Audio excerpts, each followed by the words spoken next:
Hello guys පහුගිය දවස් දෙක තුනේ එච්චර හොඳ නිවුස් ටිකක් නෙවෙයි ආවේ. නමුත් අද මේ වීඩියෝ එකෙන් මම කතා කරන්න යන්නේ පොඩ්ඩක් කූල් ඩවුන් වෙන්න පුළුවන්ද කියලා බලන්න. මොකද මේ නීතිවලත් සමහර දේවල් අපිට ප්‍රයෝජනට ගන්න පුළුවන් දේවල් තියෙන ඉඩ තියෙන නිසා. රයිට්, පළවෙනි ප්‍රශ්නේ තමයි කෙනෙක් දෙතුන් දෙනෙක් අහලා තිබුණා ස්කොට්ලන්තයට නෝර්දර්න් අයිලන්ඩ් වලට මේ නීතිය බලපානවද? එහෙ ගිහිල්ලා අපිට වර්ක් පර්මිට් එකකට එහෙ ගිහිල්ලා හරි ඉන්න පුළුවන්ද? රයිට්. ඊට පස්සේ දෙවෙනි ප්‍රශ්නේ තමයි නර්සස්ලා UK වලට දැනට ඇවිල්ලා තියෙන නර්සස්ලා සහ එන්න ඉන්න නර්සස්ලාට මොකද වෙන්නේ? එයාට PR එක අවුරුදු 5න් ගන්න පුළුවන්ද? මේ අවුරුදු 5 ඉඳලා 10 කරපු එකට යන්නේ නැතුව 10ට කලින් ගන්න පුළුවන්ද? ඒකෙත් උත්තරේ තියෙනවා. ඒක හොඳ දෙයක් ඇත්තට. ඊට පස්සේ තුන්වෙනි එක තමයි දැනට UK වල ඉන්න care workers ලගේ extend වලට මොනවද වෙන්නේ? අන්න ඒ ගැනත් මේ වීඩියෝ එකෙන් කතා කරනවා. මොකද සමහර අයගේ ලබන අවුරුද්දේ ඊළඟ අවුරුද්දේ වීසා ඉවර වෙනවා, extend කරන්න වෙනවා. එතකොට එයාලට මොකද වෙන්නේ? ඊට පස්සේ හතරවෙනුව මේ නීති කවදද සම්පාදනය කරලා අපිට බලපාන විදියට UK government එකෙන් නිකුත් කරන්නේ. right? මේ ටික තමයි අද කතා කරන්නේ. ඔයාලා මේ බලන පළවෙනි වීඩියෝ එක නම් මගේ channel එකේ මම Indunil Balasuriya. welcome to my channel students room. ඔයාලා දන්න විදිහට මේ channel එකෙන් මම කතා කරනවා ලංකාවේ ඉඳලා පිටරට යන අයගේ ප්‍රශ්න ගැන, ඒ වගේම රටවල් වල ඉදිනදා වෙනස් වෙන නීති රීති සම්බන්ධව සහ අනෙකුත් දේවල් ගැන. ඔයාලා තාම subscribe කරේ නැත්නම් දැන්මම subscribe කරන්න. ඒ වගේම අමතක නොකර bell icon එකත් click කරන්න.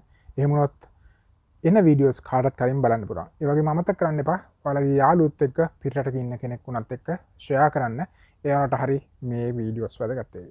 right, මේ ප්‍රශ්න ගැන අපිට කතා කරන්න වෙලා තියෙන්නේ ඊයේ ගෙනාපු white paper එක. එහෙම නැත්නම් දවල පත්‍රිකාව ගැන තමයි. ඉතින් මේක කොහොමද බලපාන්නේ අපිට කියලා බැලුවොත් ඉස්සල්ලාම මේ දවල පත්‍රිකාව දැන් පත්‍රිකාව just paper නේ. එතකොට මේක පාර්ලිමේන්තුවේ ගන්නවා විවාදයකට හරි නැත්නම් කෙටුම්පත් කරනවා. එතකොට පාර්ලිමේන්තුවට ගියන් පස්සේ මේක ඩිබේට් කරලා සංශෝධන අවශ්‍ය නම් සංශෝධන ඉදිරිපත් කරනවා. එහෙම නැත්නම් මේක වැඩි ඡන්දයෙන් සම්මත වෙනවා. මේකම බොහෝ වෙලාවට දැන් විපක්ෂයේ රීෆෝම් පාර්ටි එක කියයි මීට වැඩිය නීති තද කරන්න අර බෝට්ටු වලින් එන සරණාගතයන්ට මීට වඩා මේ වෙන කතා කරලම නැති නිසා ඒ ගැනත් සංශෝධන ඉදිරිපත් කරන්න කියලා. ටෝරිලාට කියන්න පුළුවන්, එහෙම නැත්නම් කන්සර්වේටිව් කට්ටියට කියන්න පුළුවන් රයිට්, ඔයාලා ඉදිරිපත් කරන එකට අපි කැමති නම් මිග්‍රේෂන් කැප් එකක් ගේන්න, මෙච්චර ප්‍රමාණයක් තමයි අපි අවුරුද්දකට ගන්න හරි මොකක් හරි කියලා එකක් ගේන්න කියලා කියන්න ඉඩ තියෙනවා. කොහොම හරි මේ දැන් පොලිටිකල් සිටුේෂන් එක අනුව UK වල මේකට විරුද්ධ වෙන්න කිසිම පක්ෂයක් කැමති නැහැ. මොකද බ්‍රිතාන්‍ය ජනතාවගේ කැමැත්තක් තමයි මේ ඉටු කරන්නේ. ඉතින් කවදද වෙන්නේ කියලා බැලුවොත් එහෙම මේක බොහෝ විට සැප්තැම්බර් ඔක්තෝබර් වගේ වෙනකොට මේක හෝ ඊට කලින් පාර්ලිමේන්තුවට ඉදිරිපත් කරලා සභාගත කරලා ඒක නීතියක් බවට පත් වේවි. බොහෝ විට සැප්තැම්බර් ඔක්තෝබර් වෙනකොට. එතකොට දෙවෙනි ප්‍රශ්නය ස්කොට්ලන්ඩ් වලට මේ නීතිය බලපානවාද? දැන් මගෙන් කීප දෙනෙක් ඇහුවා මේ ස්කොට්ලන්ඩ් වල ඉන්න සහ මෙහෙන් ස්කොට්ලන්ඩ් වලට ගිහිල්ලා වර්ක් පර්මිට් එකක් ගහ ගන්නවා වගේ සීන් එක. ඉතින් මෙහෙමයි අපි මෙහෙම තමයි මේක ගන්න වෙන්නේ, ඒක බෙදා ගන්න වෙන්නේ. එතකොට UK එහෙම නැත්නම් යුනයිටඩ් කින්ග්ඩම් හැදිලා තියෙන විදිහක් තියෙනවා. ඒක හැදිලා තියෙන්නේ ග්‍රේට් බ්‍රිටන් සහ නෝර්දර්න් අයර්ලන්ඩ්. ওই දෙකේ එකතුව. එතකොට ග්‍රේට් බ්‍රිටන් කියන්නේ මොකක්ද කියන ප්‍රශ්නේ තමයි එතකොට එන්නේ. එතකොට ග්‍රේට් බ්‍රිටන් කියන්නේ වේල්සය, එංගලන්තය සහ ස්කොට්ලන්තය. එතකොට මේ තුනේ එකතුව ග්‍රේට් බ්‍රිටන් වෙනවා. ඊට අමතරව නෝර්දර්න් අයර්ලන්ඩ් නෙමෙයි නෝර්දර්න් අයර්ලන්ඩ්ත් එකතු වෙලා තමයි මේ යුනයිටඩ් කින්ග්ඩම් කියන එක හැදිලා තියෙන්නේ. එතකොට මේ බලපාන යුනයිටඩ් කින්ග්ඩම් එකේ බලපාන නීති ස්කොට්ලන්තයට, නෝර්දර්න් අයර්ලන්ඩ් වලට, වේල්ස් වලට වෙනස් වෙනවලු. දැන් අපි හොඳටම දන්නවා ස්කොට්ලන්තයේ වෙනම රජයක් තමයි තියෙන්නේ. නෝර්දර්න් අයර්ලන්ඩ් වලත් වෙනම රජයක් තමයි තියෙන්නේ. නමුත් ඉමිග්‍රේෂන් පැත්තෙන් ගත්තොත් එයාලාට පවර් එකක් නැහැ, බලයක් නැහැ UK වල දෙන ඉමිග්‍රේෂන් නීති ක්‍රියාත්මක නොකර ඉන්න. එතකොට මේ අදාළ වෙන නීති ස්කොට්ලන්තයට සහ නෝර්දර්න් අයර්ලන්ඩ් වලට අදාළ වෙනවා. right? එතකොට කවුරු හරි හිතුවොත් හෙට ගිහිල්ලා වර්ක් පර්මිට් එකක් ගහගෙන සැපේ ඉන්න පුළුවන් කියලා පාඩුවේ එහෙම ඉන්න බෑ. ඊට පස්සේ තුන්වෙනි ප්‍රශ්නය ඇවිල්ලා නර්සස්ලා සම්බන්ධව. දැන් කීප දෙනෙක් මට මම දැක කමෙන්ට්ස් දාලා තියෙනවා. ඒ වගේම මැසේජ් උත් කරලා තිබ්බා නර්සස්ලාට මොනවා වේද කියන. අපි ඒක ගත්තොත් මේ විදිහට නර්සස්ලා ස්කිල්ද කියලා අහුවොත් එහෙම ඔවුනි කෙනෙකුට කියන්න පුළුවන් නර්සස්ලා ඔව් එයාලා ස්කිල් මම කියනවා හයිලි ස්කිල් කියලා.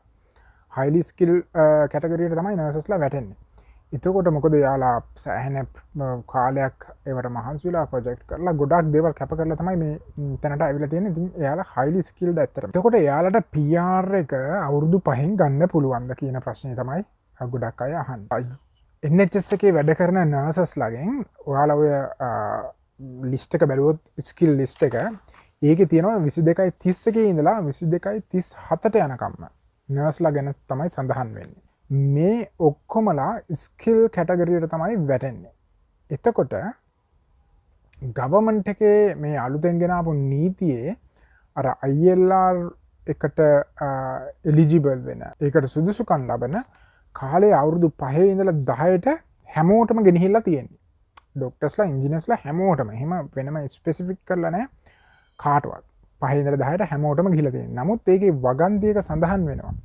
කවුරු හරි පුද්ගලයෙක් UK ගවර්න්මන්ට් එකේ ඉකොනොමි එක growth එකට සහ සොසයිටි එකට කරපු සේවාව සලකා බලලා එයාලට අවුරුදු 10ට කලින් ඇප්ලයි කරන්න පුළුවන් ILR එක කියලා. එතකොට ඒකට අදාළ වෙනවා මේ වගේ අය. සාමාන්‍යයෙන් මම නම් නර්ස් කෙනෙකුත් ගන්නවා. මෙයාලා සාමාන්‍ය දාලා නැති වුණාට කවුද කින්ද මන්ද කියලා. ඒක අපිට ඉල්ලන්නනේ තියෙන්නේ. මේකට කෙයා වර්කර්ස්ලා කොහොමත්ම අදාළ වෙන්නේ නැහැ. ඒක ලෝ ස්කිල් කියලා තමයි දැන් ගණන් ගන්නේ අපි අයගේ වැරදි නිසාම. කවුරු හරි කෙනෙක් හිතනවා නම් මම නර්ස් කෙනෙක් විදිහට UK economic growth එකට support කරලා තියෙනවා, society එකට support කරලා තියෙනවා කියලා එයාලට පුළුවන් රික්වෙස්ට් කරන්න මට PR එකට කලින් යන්න පුළුවන් අවුරුදු 10 ඉන්නේ නැතුව කියලා. ඒක තමයි දැනට කියලා තියෙන විදිය. ඒකෝර සමහරට මේක එයාලා කැටගරයිස් කරයි මේ අයට පුළුවන් දාන්න කියලා. එහෙමත් නැත්නම් ලෝ කෙනෙක් through අපිට ලියන්නලා දාන්න පුළුවන් හෝම්ස් එකට මේ මම මේකට සුදුසුකම් ලබනවා කියලා. ඒක ගැන තාම හරියට සඳහන් නැහැ. නමුත් සැප්තැම්බර් ඔක්තෝබර් දිනවලදී ඒ ගැන සඳහන් වෙයි.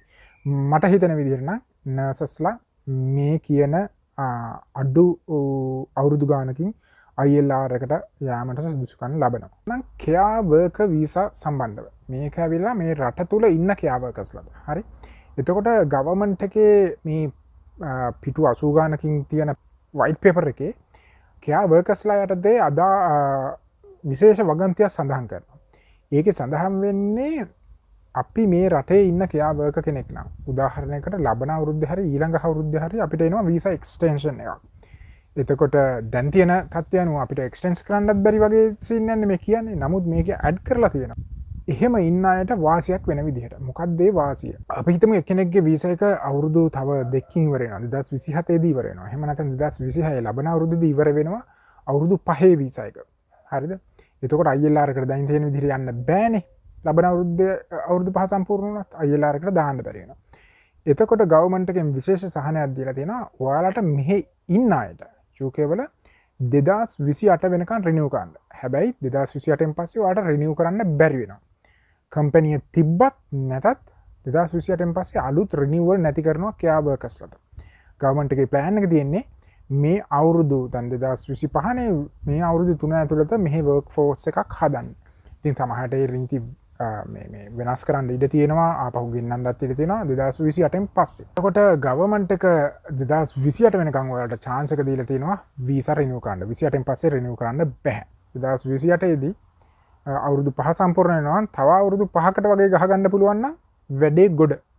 හැබැයි මන් දන්නේ නැහැ කොහොම වේවිද කියලා මේ යන විදිහට එච්චර කල් තියෙන කම්පැනි තියේද මොකද ගොඩක් අය සල්ලි දීලා ආපු ඒවානේ.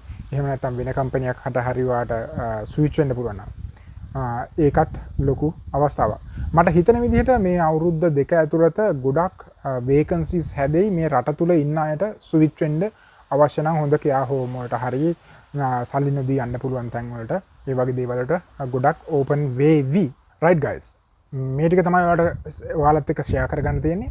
කැමති නම් වීඩියෝ එකට ලයික් එකක් දාන්න. මොන හරි ප්‍රශ්නයක් තියෙනවා නම් කමෙන්ට් එකකුත් දාන්න අමතක කරන්න එපා. මම පුළුවන් විදිහට දන්න දේවල් ඔයාලට කියලා දෙන්න. ඒ වගේම Facebook link එකත් පල්ලෙහා තියෙනවා. කැමති නම් message එකක් දාන්න. Okay, thank you very much. අපි හම්බෙමු ඊළඟ වීඩියෝ එකකින්.